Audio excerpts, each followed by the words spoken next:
ku ju drejtohen politikanëve, më shumë se çdo kusht tjetër është mirë që ta lexoni e rilexoni Adem Demaçin. Simbol të rezistencës dhe të sakrificës për idealin e lirisë. Me profilin e cilit shqiptarët mund dalin para botës dhe të krenohen. Roli i Demaçit ishte një rëndësie të veçantë, duke u shndruar në një faktor strukturor në konsolidimin e UÇK-s. Se me emrin e tij nuk mund të shkruhet as të mësohet historia e re e Kosovës, sepse me emrin e tij janë të lidhura të gjitha lëvizjet, demonstratat, kryengritjet e organizimit ushtarak për shirimin, lirinë dhe pavarësinë e Kosovës. Edhe sot, kur skena jonë politike përballet me ngërçe të njëpasnjëshme, nga trashëgimia e tij mund të mësojmë shumë.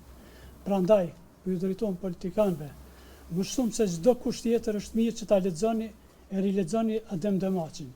Jam i bindur politikbërësit, krerët të partive tona politike, të përzgjedhurit tanë në kuvendin e Kosovës, sikur ta njehnin, ta respektonin dhe vlerësonin jetën dhe veprën e Adem Demaçit, ashtu siç e meriton, nuk do të kishin pasur nevojë të i drejtohen kaq shpesh gjykatës kushtetuese sapo i drejtohen kohëve të fundit.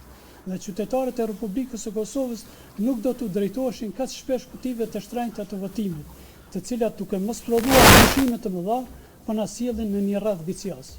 Liderët tanë politik, të përzgjedhurit tanë, sikur ta njehnin, ta respektonin dhe vlerësonin sa meriton jetën dhe veprën e Adem Demaçit në këtë kohë luftrash në anë të ndryshme të botës, të cilat po ndikojnë edhe në rrështime e rirështime të reja politike ushtarake dhe shteteve aleancave më të fuqishme politike ushtarake të botës, do të ishin më vetmohues dhe interesat personale, partijake, planore, të cilat tash për tash po i bizotrojnë, nuk do të azinin frymën interesave shumë më të rëndësishme të së ardhmës sonë, atyre përbashkuese. Veprimtari pa lodhur për lirinë dhe të drejtat e shqiptarëve.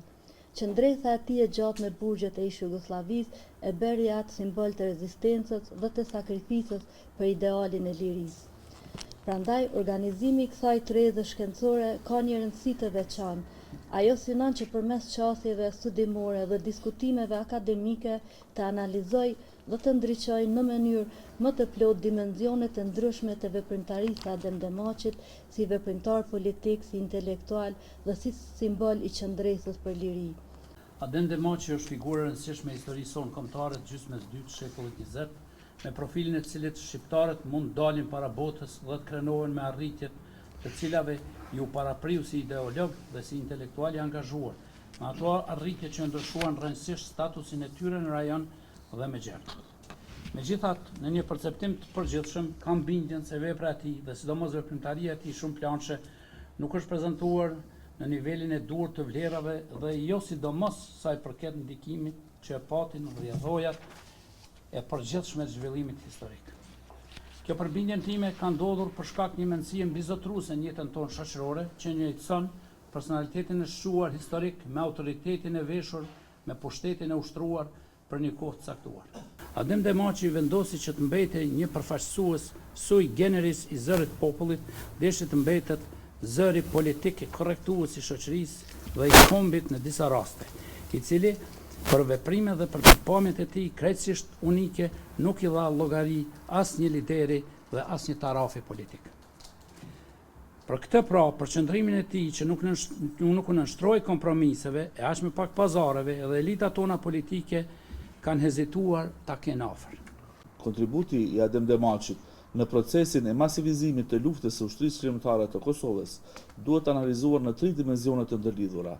Në 1, legjitimimin politik të luftës, në 2, mobilizimin shoqëror dhe ngritjen e një ushtrie të fuqishme që do t'i bënte ballë armikut serb, dhe në 3, përfaqësimin politik të qëndrimit të UÇK-s në skenën politike të Kosovës, atë kombëtare. Roli i Demaçit ishte një rëndësie të veçantë, duke u shndruar në një faktor strukturor në konsolidimin e UÇK-s në aspektin ushtarak dhe mobilizimin mbarkombëtar për luftën e drejtë të saj.